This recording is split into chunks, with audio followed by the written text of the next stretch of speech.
ہم کریں گے ہر مظلوم کی حمایت۔ बिस्मिल्लाहिर्रहमानिर्रहीम। अस्सलाम वालेकुम। मैं हूँ हुरैन फातिमा और आप देख रहे हैं हिमायती न्यूज़ HD चैनल। नजर डालते हैं आज की अहम खबरों पर। ईरानी हमलों का दावा, खित्ते में कशीदगी में इजाफा, पाकिस्तान की सिफारती कोशिशें जारी। Report Syed Amjad Ali Shah, Roznama Himayati News. कराची मारूफ तजिया निगार MS अतहर कुरैशी ने दावा किया है कि हालिया कशीदगी में ईरान को बरतरी हासिल होते दिखाई दे रही है।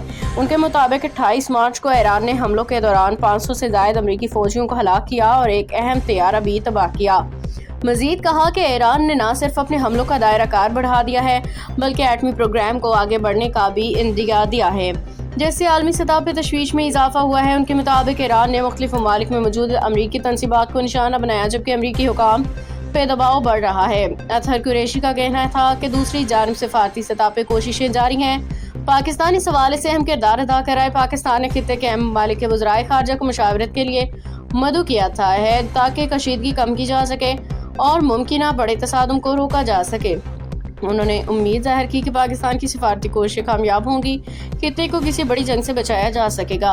अब तक के लिए इतना ही। मजीद खबरों और अपडेट से बाखबर रहने के लिए देखते रहें हिमायती न्यूज़ HD चैनल।